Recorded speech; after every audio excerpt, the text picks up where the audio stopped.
open borders, shameful abandonment, disregard for human life, the prospect of more mandates and lockdowns, and the list goes on. Now more than ever, we need to stick together. Voting alone is not enough. We must use our dollars to support like-minded companies that fight for our rights and beliefs. Patriot Mobile is America's only Christian conservative wireless provider who shares your values. Last year, we gave more than $500,000 to conservative causes. With your support, we'll give more than $1.5 million this year. It's time to band together and support companies that truly love America and fight for our freedoms. Will you join us?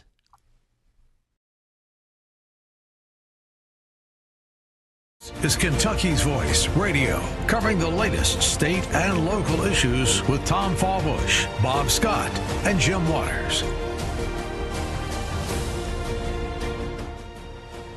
Hello, Kentuckiana. You're listening to Kentucky's Voice on 970 AM WGTK. You may also be streaming us live on our Facebook or YouTube channels. You can just search for either on Facebook or on YouTube for Kentucky's Voice. I think there's actually multiple Kentucky's Voice Facebook accounts. Go to the one that has the most followers, and we have a live stream on there. You also will be able to see this broadcast if you have Spectrum TV. That is on Channel 21, WBNA. On that, we rebroadcast at 12:30, 4 p.m., and 7 p.m., so be sure to catch any of the video rebroadcasts if you didn't already stream it on that YouTube or that Facebook channel. If you want to go to a website that has information about Kentucky's Voice, you can go to kyvoice.org. That is kyvoice.org. I do want to do a little pitch. We are a listener-supported radio program /YouTube /Facebook /television. You just heard all of those different options. That takes a lot of money. So if you happen to have any spare, we would appreciate any financial support, whether that be a monthly gift or a one-time gift. You can go to that kyvoice.org website, or you can text into our text line with the word give. That text line is at 502-571-0970. Let me give you that number again. 502-571-0970. Just text give and a link will pop up that will take you to that donation page. Okay, feel free to text into that line. I'm not great about getting those texts onto the show, but I do assure you I do read them, and especially when other people are hosting, they're much better about that than I am. So we do value your opinion. Feel free to share that, and I will definitely read those. Okay, today I want to talk a little bit about this holiday. Often we don't have radio programs on a holiday, but we convinced our producer to come in because it's pretty close to the election season, and we wanted to get on some candidates while this is hot on everyone's mind. I do want to make some mention of Memorial Day. This is the last Monday in May. Here in the Commonwealth, we want to make sure that we honor our men and women in uniform who have made the ultimate sacrifice for our country, which is the inspiration for this holiday. I actually did a little research on the origins of Memorial Day. This actually originated right after the Civil War. In 1868, there was the start of something called Decoration Day. A General John Logan called the nation to decorate the graves of those who had died in battle. Remember, the Civil War was actually our most deadly war of all time, even though it happened over 160, 170 years ago. That's because people on both sides died. And in particular, in the state of Kentucky, it was very brutal because we had somewhere around 2/3 of all soldiers fought for the Union, 1/3 fought for the Confederacy. So you often had brother fighting against brother in some of those battles. We try to celebrate all of those wars. The most recent one that had high casualty rates was Vietnam. Over 1,000 Kentuckians died in that military conflict. We just recently have had at least one soldier who died from Kentucky in this Iranian conflict, which we might very briefly address after the break. So today is not just the unofficial start of summer. I'm sure a lot of people are having family get-togethers. They're having long weekends.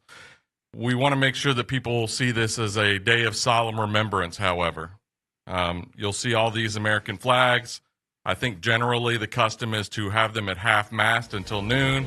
At 3 p.m., the custom is that everyone pause for a moment of national remembrance, a moment of remembrance of all the people who have sacrificed for our freedom, and I encourage you to do the same. Remember, freedom is not free. It was purchased by the lives of brave Americans, and I hope that you have great appreciation for that the same way that I do. So after the break, we will have on some special guests, and we'll talk about election coverage. Join us on Kentucky's Voice.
Kentucky's Voice Radio, online at kyvoice.org. Welcome back to Kentucky's Voice. I'm your special host, Dr. Lance Pearson, with the Kentucky Liberty Caucus as well as the Louisville Tea Party.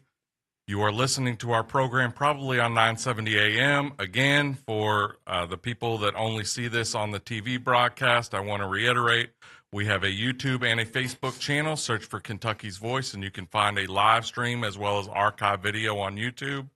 You can go to our website at kyvoice.org. You can also text into our text line at 502-571-0970. Later today at 12:30, 4, and 7 p.m., you can also catch us on Spectrum, Channel 21. So check your TV guide for that. Okay. We're not even quite a week away from the primary elections that just happened here in Kentucky last Tuesday, and so we are not fully finished with that coverage. We actually are going to continue having coverage of that the rest of this week. I want to emphasize some of the local races. So we've talked, if you watched my Wednesday program, you can find that on YouTube under the 520, under the live tab. Go to 520 and you can see my coverage of all of the Kentucky Republican primaries. But if we can bring up a graphic from our producer, I want to emphasize some of the primary winners from Jefferson County. And all of these people at least have a small portion of Jefferson County in their districts. First, we had Metro Council members, Nancy Lynn Walters, Lonnie Joseph, and incumbent Jeff Hudson won their primaries. They will be on the fall ballot. There will be two people on each of those elections. So they may not even necessarily both be Democrats or Republicans. Those are now nonpartisan races. We also have someone, and I want to mention this. We have a Republican by the name of Jeff Yoakum who is going to be running a write-in campaign for Louisville mayor. So look for that on the ballot. You are not forced to vote for one of the two Democrats that are on the Louisville mayor race. You can just write in Jeff, Jeff, in the fall if you do not want to vote for one of those two options. Kentucky State House races. Brett Schultz in District 35, just west of the Muhammad Ali Airport, won his primary. John Hodgson in the lower East End area won his primary. He is an incumbent. We also had state Senate winners in the primary, and those were Matt Deneen, who mostly is Hardin County, but there's a small piece of Jefferson County that's also in his district. Everett Corley, who will be running against Karen Berg, and Julie Rocky Adams, who is an incumbent. She will be running against a reasonably strong Democrat candidate. She will need some support for that by the name of Sarah McIntosh, I believe a former school board member. For U.S. Congress, and basically most people don't even know that there are multiple districts that have a tiny little sliver of Jefferson County, but the big one is the seat that is held by Morgan McGarvey here. Maria Rodriguez will be the Republican challenger for Morgan McGarvey. Brett Guthrie now has somewhere around maybe a seventh or an eighth of Jefferson County. He is the incumbent in District 2. And then Ed Gowron was the winner of the District 4 U.S. Congress race.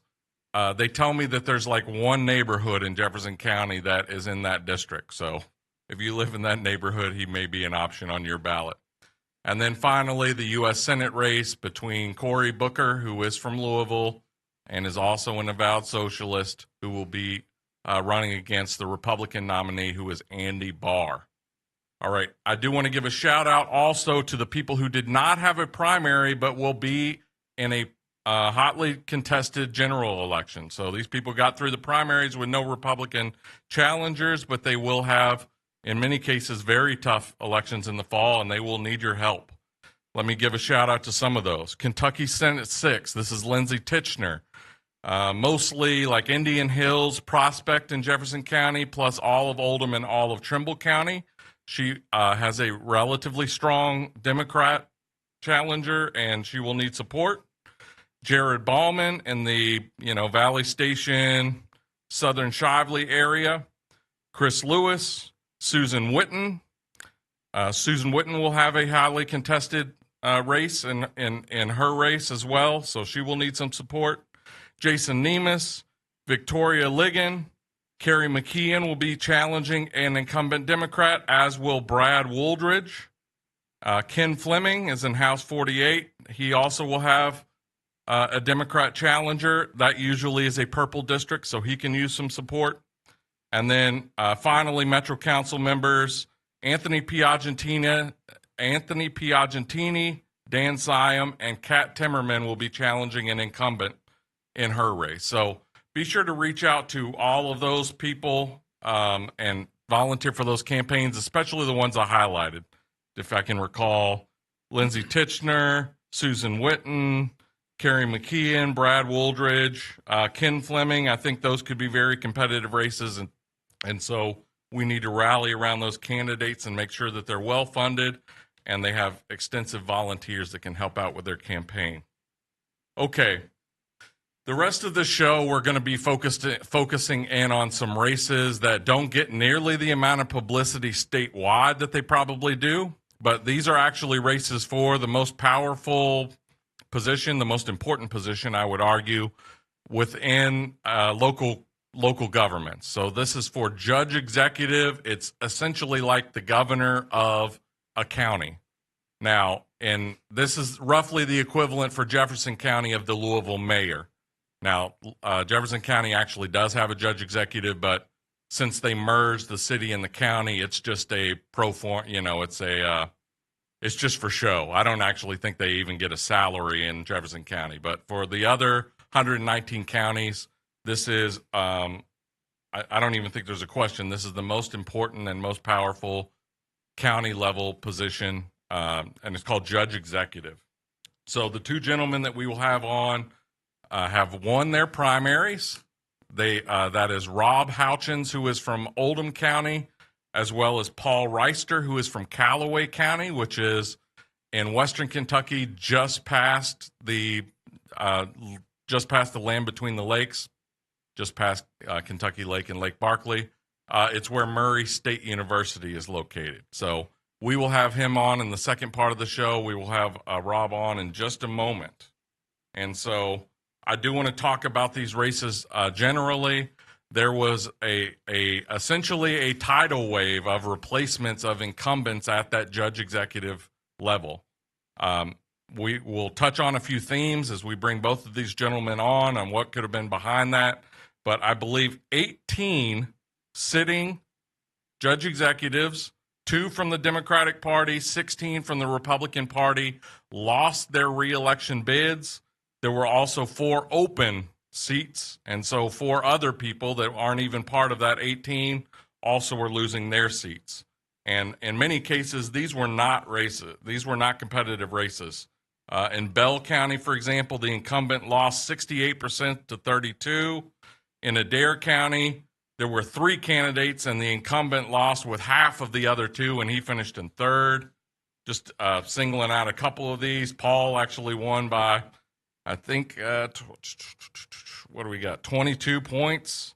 So a lot of these races were not particularly competitive, and we'll dig into some of the reasons that we had such a broad replacement. Knox County, the incumbent had 32% to 68%. So we'll address a lot of those issues. First, I want to bring on Rob Houchins from neighboring Oldham County. Some of our listeners, I'm sure, are in Oldham County right now. So let me just first welcome Rob on.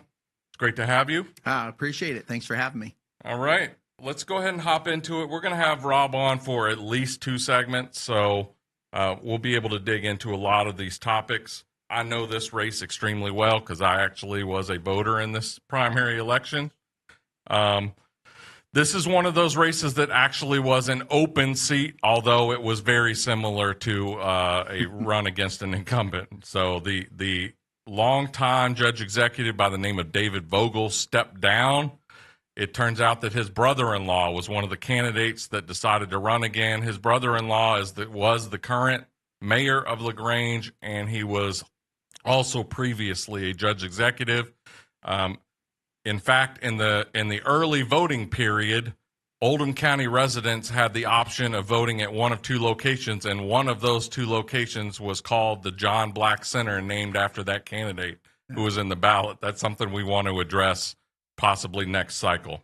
So, Rob, just give me, we got about 2 minutes left in this segment. Just give me your overview of what caused you to get into this race. What was your interest in running for this position? And then just give me a sense of what the mood on the ground was. Why did they want change?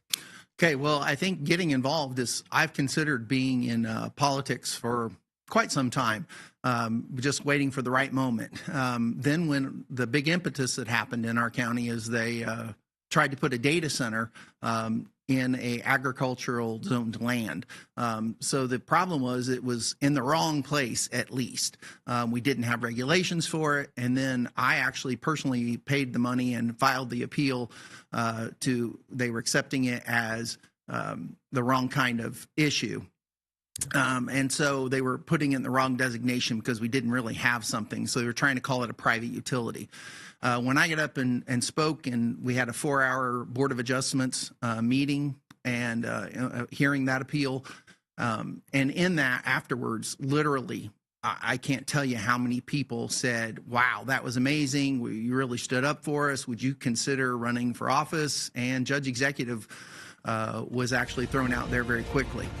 So as we went through that, there was a real groundswell, feeling like that our current representatives weren't really representing us. We felt like we were fighting against the people that were in office, the people that were supposed to be representing us. All right.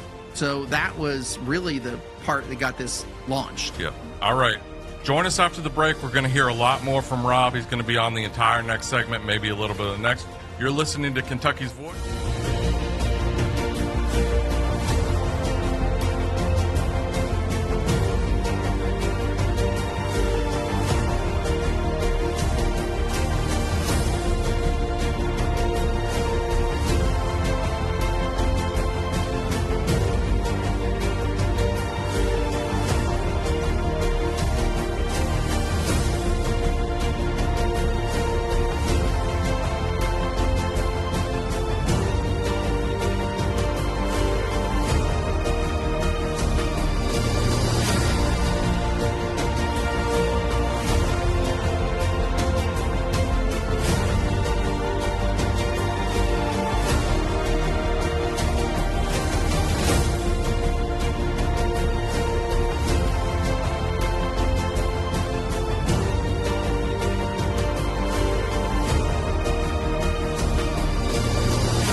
Back to Kentucky's Voice Radio, online at kyvoice.org. Welcome back to Kentucky's Voice on 970 AM WGTK. I'm your special host, Dr. Lance Pearson with the Kentucky Liberty Caucus and the Louisville Tea Party. We are discussing the judge executive races. Again, I want to reiterate, there were 18 incumbent judge executives who lost their primary races. 16 of those are Republican, 2 were Democrat. I believe there are 23 Democrat judge executives in the state out of the 120 counties. I believe all the rest, no, there are two independents and all the rest are Republican. So I don't think the fact that 18 or 16 Republicans got replaced and 2 Democrats got replaced is necessarily that important. That's kind of the ratio of Republican to Democrat in this state. Okay.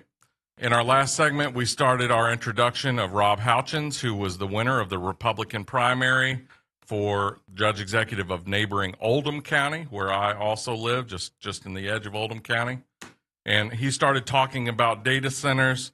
I first want to talk about a little bit of background. Rob didn't come into this fight totally fresh. So, Rob, tell us a little bit about your background and kind of how you knew some of the processes behind the scenes of how to both fight that data center project and, you know, the lack of regulations surrounding it, but also some of the preparation that you have as you enter this, you know, I think it's kind of presumed that you're going to win in the fall, but you never can take anything for granted. Right. So tell me a bit about your background. Okay. Well, number one, I was a business person for many years. Graduated from college and started working in financial and IT kind of positions, where I worked my way to CFO and then actually was heading up U.S. division of a rather large company. So that was kind of my business background. Then after doing that for many years as a turnaround specialist, I actually went out and started doing my own kind of thing and had 2 businesses, and I've sold one since and turned the other one over to my son to run. But beyond that, the Board of Adjustments is something I was on for more than a decade. The prior judge executive to the one that's sitting in the seat right now actually appointed me, and then I was reappointed a couple of different times. So on that, I knew a lot about planning and zoning rules and regulations and, you know, a lot of specifics. So that's why I think I was the perfect one to do it, not to mention that it was going to be in my backyard, if you will. Now, it wouldn't adjacent, there was a property or 2 between me and that property, but I was going to be able to see it from my back window. Yeah. So that was something I had experience in. I was also previously appointed to a fire station board where we looked at some opportunities. And then more recently, I give the current judge executive credit for appointing me to the Data Center Regulation Task Force. And so on that, we were able to come together with a group of people and put together regulations. Now, unfortunately, we got those done in October, and they still have not been approved. So we still need to finish that and get those regulations in place. You'd like to think everybody can do their own thing by owning the property and doing the right thing, but I think regulations kind of hems us in to making sure that you don't wake up one morning and find a 1.7 million square feet industrial complex behind your house. Yeah, absolutely. And so, yeah, we've talked about this a few times on the show before, and we've actually had full hour interviews on the data center, but I just want to remind people the initial proposal was on what was essentially agriculturally zoned and conservation zone land.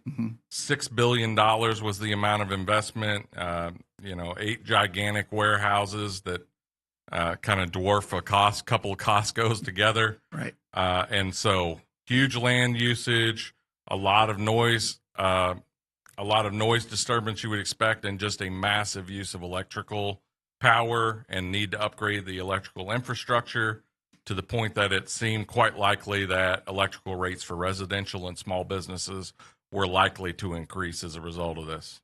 So let me just kind of put a little cap on that data center discussion. What lessons from that experience fighting against the existing regulations, trying to improve those, what lessons did you take from that you might be able to translate into future development proposals? And certainly you're probably going to be part of finishing off those regulations and getting those passed. But, what lessons for other projects might you have picked up from that? Well, I hope to get the regulations put in place before I take office. I mean, we have a little bit of time here, right. So we need to do that. And I think the lessons that come from this is that the people need to be heard. And unfortunately, it took a groundswell of thousands of people coming together from the county to say, wait. I think that, look, I would love to see a little more industry in Oldham County, but it's got to be in the right places, and it's got to be there with the right regulations. Mm-hmm. So without those, it wasn't just a free-for-all. And so we got to make sure that the people are listened to. In this case, I think the word transparency is the one that I hear most, because I really felt like a lot of people, and we could go back to what happened in the past with the people that are currently in office. But what happened there is I think the people felt like things were happening behind closed doors. They weren't being told what was there, that everything that needed to happen. I really believe that I'm trying to weigh my words here, and I'm kind of fumbling a little bit, but they needed to be listened to, and we need to realize that, yes, that kind of tax revenue for property taxes is important. 91% of the taxes in Oldham County come from the value of homes. Mm-hmm. So we would like to have more industry, but it's got to be in the right place with the right regulations. Right. And that's the key. Nobody wants to wake up with anything behind their house. Like I said earlier, even a Walgreens or something small. You wouldn't want a restaurant behind your house if that's not where it's properly zoned for. Right. And just to piggyback on the general tax issue, Oldham County doesn't have the highest rates of tax in the state, but in terms of the amount of taxes that each individual in the county pays, it actually pays the highest taxes in the entire state. Now, a lot of that is because the property value is very high and the median income is very high. So we wind up paying, on a raw dollar perspective, the highest taxes in the state. So if we could supplement that with some thoughtful and smart industrial or commercial development, I think it would certainly be welcomed. And so we'll pick up on themes related to trust and transparency. I think there definitely was a crisis of trust. But can you just talk a little bit about some measures that maybe you've thought about to be more transparent with the government? Maybe even we'll get into issues of professionalism as well. But some of the outgoing judge executives' behavior online in particular has drawn a lot of criticism. So can you just talk about like maybe some things that you've thought about, and again, you've got another 7 months before he's even in this office, but what are some things that you've thought about maybe how to bring more people into the government, how to communicate what the government is doing in a better way than exists? So what are some of those ideas to increase that government transparency? Yeah, I plan on actually having someone on staff who is going to help us create videos, presentations. They're going to be able to actually go out and communicate what we've accomplished, what we haven't yet accomplished, but is in our radar screen. And then even if we have some failures where, we didn't quite do as well as we wanted. I believe the lack of transparency has caused there to be a lack of trust. And the only way to overcome that, I believe, is communication. So if we can communicate and have someone who's helping us putting together those videos, those presentations, those slideshows, I'm planning on showing a lot about property taxes that I know we may go into, one of my top 3 things that I want to go after. But with that transparency, if we can create communication, I think that will create some trust, just because we are being transparent. And that communication, I believe, was what I would want to do to bridge the gap. Yeah. And we've mentioned this. We've got about 40 seconds, but there was concern that you intended to come in and just whole cloth fire everyone you possibly could. Is that your intention? You could go ahead and go on the record there. Well, I appreciate you bringing that up because, there are a lot of rumors going about who I'm going to hire for different positions and who's going to be in what place. I am not going to come in and wholesale fire everybody. We've got a lot of great people working in county government. We have got a great people with a lot of great experience that I need to lean on because I've not been in all those detailed jobs that they're handling. Will there be changes? Yes, there will be, but they'll be more surgical than wholesale. Okay. All right. Join us after the break. We're going to pick it up with Rob and bring on Paul Reister.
Back to Kentucky's Voice Radio, online at kyvoice.org.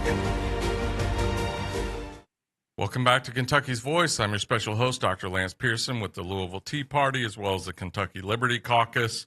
We are having a conversation today with a couple of judge executive races. Again, 18 incumbent judge executives throughout the state got replaced. Those are every 4-year elections.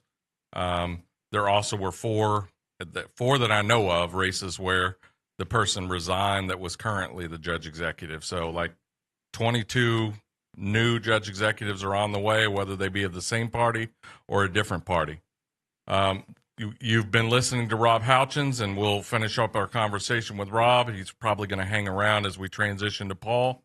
But we touched a little bit on property taxes, kind of fiscal priorities. Do you want to talk a little bit more about that? Again, Oldham County is the most wealthy county in the state, but that doesn't mean that everyone is doing great there. That's exactly right. Yeah, far from that. And so what are some of your ideas on property tax and kind of bringing in a diversified income base?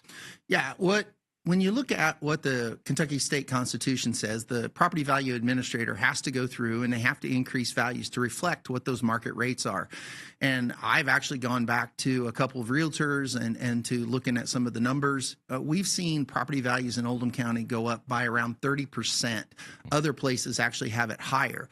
So if our PVA person does the job that the PVA is supposed to do, they're going to raise those values.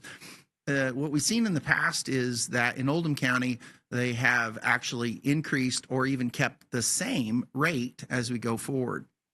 I'm actually saying with those kind of increases, we ought to start actually lowering the property tax rate and to at least offset some of that. I would actually like to see us be less, property taxes be less and less of the county government's piece. Right. Now, I'm a financial person from way back. I let my CPA go several years ago, but that doesn't mean I let the knowledge go. And so I'd like to actually expose some of the things that we're doing across the state and let everybody know where all their tax dollars actually are going. And Right. so I've got a plan to lay out some basics here. If your house is worth X, Y, or Z, then here's where how much your taxes are and where it goes. So I'd like to see us, expose that and lower the property tax rate, at least for the county portion. I don't have control over what the school board does, which is a way bigger piece of it. But again, if those property values the assessments continue to go up over a 4-year period, you'll see at least 30% increase. if that happens, we need to lower the taxes in a lot of different areas. Specifically, though, I've also put forward the idea called Keep Grandma in Her Home. And what it would be is for people over the age of 75 who can show financial need, we're going to create an application. They're going to have to share their numbers of what their assets values are. They're going to have to share numbers of what their income levels are. And then I want to take I've got some budget transfer ideas, so it wouldn't be adding to the bottom line of how much we spend. But what I would like to do is actually be able to pay part or even all of the county portion of their property taxes for people who are most vulnerable. I met a lady last year, 93 years old, and she was having a garage sale. Yes, it's one of the things I do because I'm always looking for old pocket knives and old tools. Right. But met her, 93 years old, lost her husband 20 plus years ago, and she's trying to make ends meet by having a garage sale. I think we can, in Oldham County, not only be fiscally responsible, and I've got some ideas on our budget and some of the ways that I think we can make the budget more palatable, but also be compassionate at the same time. Yeah. So I'm pretty excited about that idea, and I think there's a lot of seniors in our area who, like you said, don't they aren't in the highest income bracket. And we have those people in Oldham County as well. Yeah. Okay. Rob's going to hang around a little and maybe play a little off of some of the themes that we bring up with Paul Reister. But I do want to bring on our next guest, who is Paul Reister. Paul Reister won the primary election for Judge Executive of Callaway County. That's where Murray State University is, just west of Kentucky Lake, kind of those all the way out in the Jackson Purchase area. So can we bring on Paul? How are you, Paul? I'm good. Thanks, Lance. All right. I actually met Paul at a candidate training that I drove to out near Paducah. It may have even been within Paducah's city limits. But even at that time, it was quite obvious that he was very prepared to run for this race. He's got a pretty significant background in local government as a magistrate. And so, Paul, just tell me a little bit about your background, just like what prepared you and what motivated you to get into this race. All right. Thanks, Lance. Yes. So my real educated background is fisheries biology. Okay. I have 2 degrees in fisheries aquatic biology, worked with Kentucky Fish and Wildlife for over 30 years on Kentucky Barkley Lakes, was a regional program coordinator for 14 counties with Fish and Wildlife in the western end of the state. And so I think through Murray State and leadership roles, and then the leadership that I had with Kentucky Fish and Wildlife, just played well with getting into county government when I retired from Kentucky Fish and Wildlife in 2017. And so when I retired, I just wanted to do something with the knowledge I had. I was a little frustrated with county government at the time. And so that was one of the questions that I asked myself. If I think things could be done better, am I willing to roll up my sleeves and try to help? And so the magistrate in the district that I live in was, he had been there 5 terms, 20 years, and he wasn't running. And so I went up against 6 other candidates for that race and won that magistrate race. And so I've been a magistrate for 2 terms, finishing up my 2nd term, not ever thinking that Judge Executive was in the future, but all the right doors just kept opening, and I just felt like all that I had learned in leadership and being a magistrate and what I'd done in the county already was just leading up to that role. And so that's kind of what led me to run, is just wanting to be more, to just use what I knew in the county so that we could have progress and growth. Yeah. Producer, can we bring on that graphic just to give us a picture of where all these counties are that replace their judge executives? So if you see this online, that's fine. The theme that I would get from this is obviously lots of Republicans got replaced. If you're watching this online or on TV, those are all of the bright reds. The pinks are vacated seats that Republicans have held. And the dark blue are the Democrat seats that basically the incumbent got beat in a primary. There is that one light blue, which is kind of a weird situation we don't need to get into. But I don't see a real geographic pattern. Obviously, out in Appalachia or just west of Appalachia, there was a lot more turnover. But really, there wasn't a geographic center for this. I also want to note that there are a lot of these counties that replace their incumbent judge executives are very heavily Republican and large counties. So Oldham County, I think, has somewhere in the neighborhood of 65,000 residents. Boone and Campbell replaced judge executives that had 29, 30 years of experience, that they were running again and were beaten by challengers. Both of those counties are more in the 80 to 100,000 residents.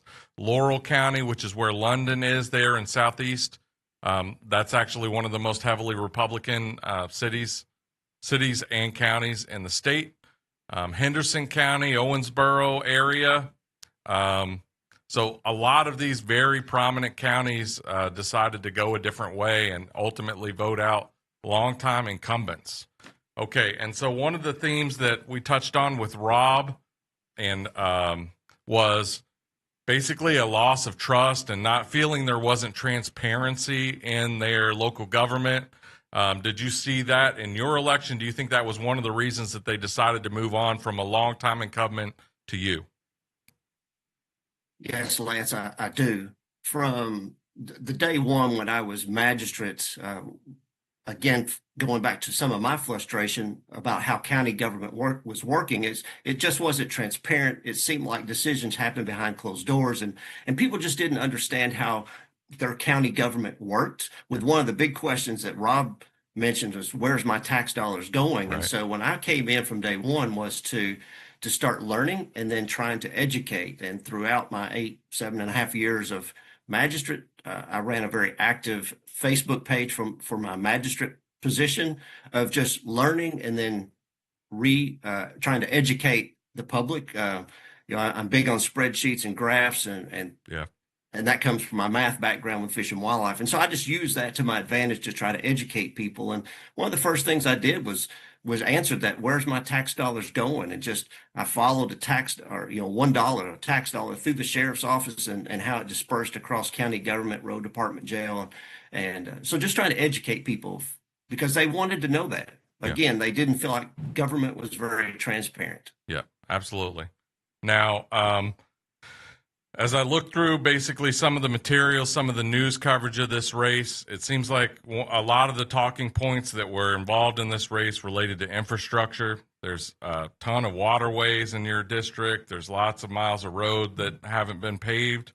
There were also some discussions of maybe some maintenance on your courthouse. I know in Oldham County, we just replaced I don't even know what we call it.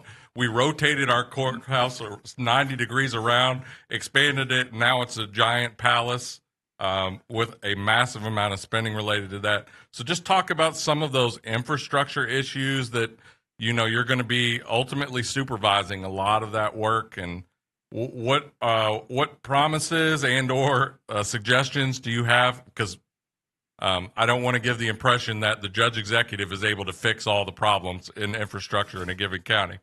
That relates to the state, even the federal government, but you do have a local component to it. So talk about some of those issues that were kind of prominent in your race. I do agree with you. The judge executive sets the tone, but there's other people on the fiscal court that help make up those decisions. You're right.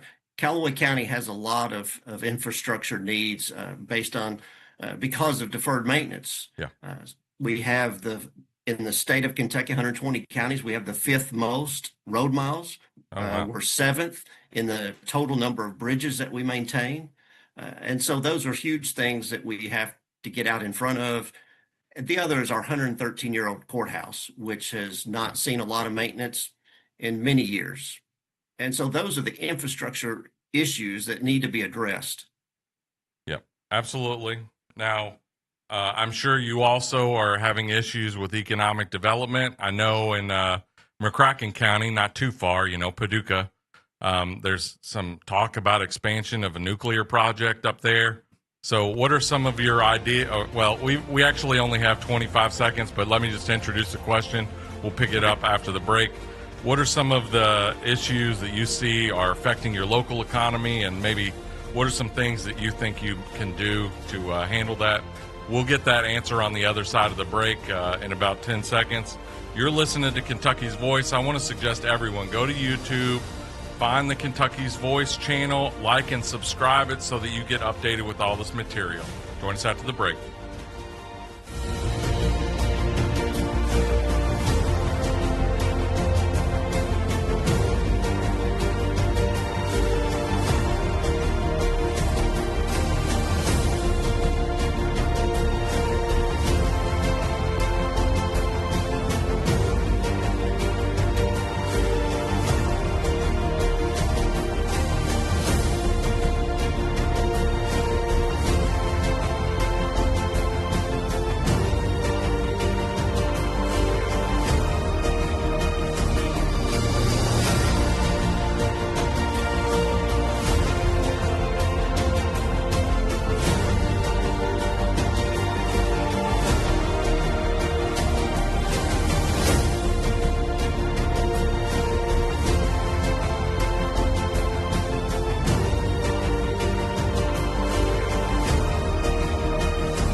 Back to Kentucky's Voice Radio, online at kyvoice.org. Welcome back to Kentucky's Voice. I'm your special host, Dr. Lance Pearson, with the Kentucky Liberty Caucus and the Louisville Tea Party. We are discussing issues related to county governments, in particular, the wave of incumbents that got beaten in primaries for judge executive races all over the state. There didn't seem to be a geographic locus of it. If there was one, and maybe it would have been in, Appalachia. But we are joined by Rob Houchins, who is the presumptive, he's certainly the Republican nominee, but presumptive winner of the Oldham County judge executive race, as well as Paul Reister, who is, I think, the presumptive. It may be. Do you have a Democratic challenger in the general? We don't have no Democratic, but two independents. Okay, two independents. Okay, but I'll at least call it presumptive. Presumptive judge executive. You certainly still got to run. So at the end of our last segment, I kind of didn't time it out great. I was asking about what are some of your ideas or some of the needs that you have for diversification of your local economy and basically bringing in a more diverse tax base. I know that was a complaint that a lot of people here, and I'm sure they had, was just how high property taxes have gotten, how high all taxes have gotten, and it just doesn't seem like wages are keeping up. So what are some of the ideas that maybe you floated in that campaign or you have for development of your area? And Rob can weigh in on Oldham County. Yeah. Okay, thank you. I agree that Callaway County has to be more active and proactive at bringing in economic development. We do have a great EDC board. They've been great at bringing in a few local industry factory type facilities. Two of our positives that we have in Callaway County is Murray State University, and then we have Kentucky Lake. Callaway County borders Kentucky Lake, about 5,100 acres of shoreline public land, but only about 5% of that is currently in recreational development. And so there's a lot of that I believe we can do with TVA to try to do a little bit more development along Kentucky Lake to bring in tourism. Yeah. Going back to, the EDC, that just begins with good collaboration. Again, working with the city, Murray State University to bring in what is needed for our area. Now, one thing that we did do here in Callaway County, when we got our COVID money back a few years ago, we spent about 75% of it on infrastructure, which we just talked about, roads and buildings and things like that. But we decided we wanted to take about 25% of what Callaway County received, and we bought a parcel of land, about 20 acres, just outside the city. And the plan is trying to get that into a developer's hands for economic development for Callaway County. Yep. Okay, Rob, do you, obviously these are very different counties. Nevertheless, like they both have easy access to universities. There's a lot of young people, I imagine, in both of these counties as a result of that. So, like, what are some of the ideas that you have for maybe development in Oldham County and taking advantage of our central location, right next to Louisville? Well, there's a couple of different things. One, it's got to be diversifying our tax base, I think, is important so that we can look at lowering taxes to the people that live in the homes in our county. But it's got to be the right way, and it's got to be the right regulations. I'm repeating what I said earlier, but that's what has to happen. We got to have it in the right place. I think for our county, though, the big thing that's changing is they're tearing down the prison over at that prison property. And if you actually can go online and you can see where the state has listed that property, where they're saying they're going to spend, believe it's $158 million to make it pad ready. They're talking about putting it in 847, I think was the number of acres that they're talking about. Now that property is right there next to 71. It has power line. We have Oldham County Water. We have the railroad right across the street. So it is, according to the Secretary of Economic Development for Kentucky, said it's some of the most valuable property in the Commonwealth for development. The question is what's the state trying to do? What do we have in terms of say in the county? I just want to make sure we have, as a county, have a seat at the table and we understand exactly what we're allowed to have say in and what the state is allowed to have say in. Now, obviously, if the state was building another prison, they could do whatever they want. We wouldn't have any say over that. But as they go and say, hey, we're going to parse this out and sell it to some company that is not then owned by the state, obviously that's where zoning regulations will kick in. And that's why it's really important for us to get the right thing. And some of the issues is economic development is often measured by number of jobs. Well, for me, and for what I'm hearing when I knocked over 6,000 doors in the county talking to people, what I hear from there, what I hear online, face to face, is it's not necessarily always job growth, is the tax diversification. Because if one thing is the most important thing I've heard in terms of things that they're concerned about, it's property taxes.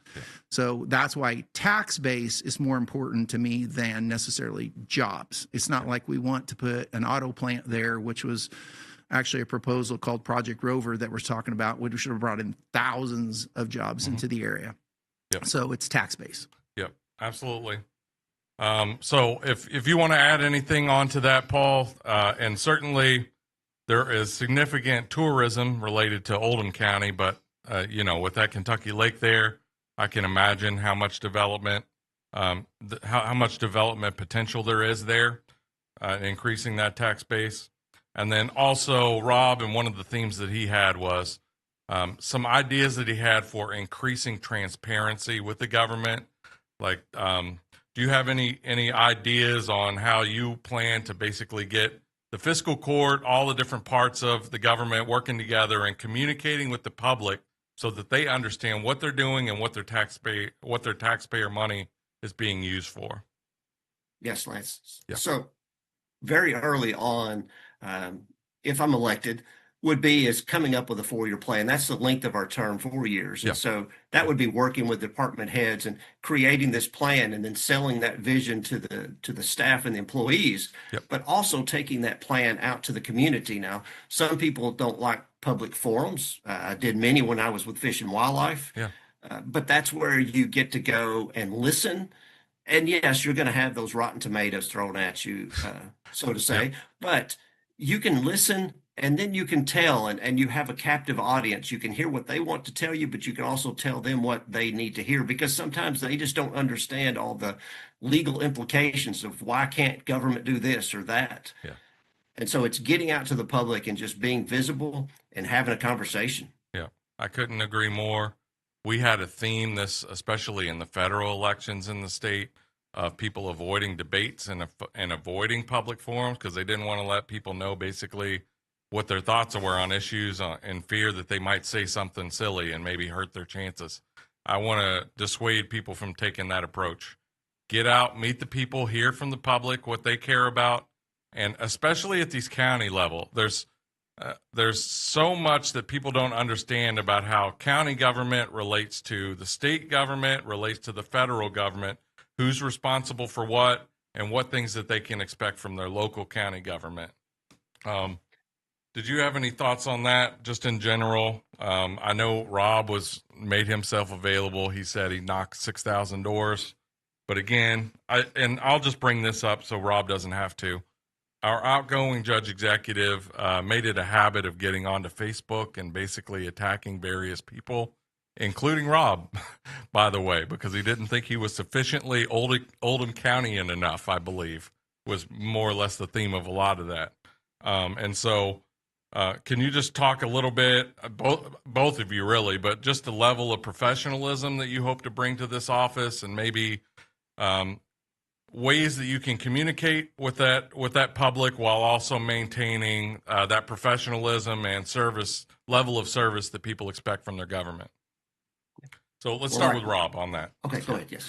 Yeah, I mean, there's a lot to unpack there, but when you look at one of the things I want to do, as I went into companies to help turn them around, a lot of things I would do is make sure that we are all on the same page in terms of making sure that we want to be customer centric. Obviously, when you're selling a product or a service, that's easy, but government is that. We're selling a service. We're taking care of the people.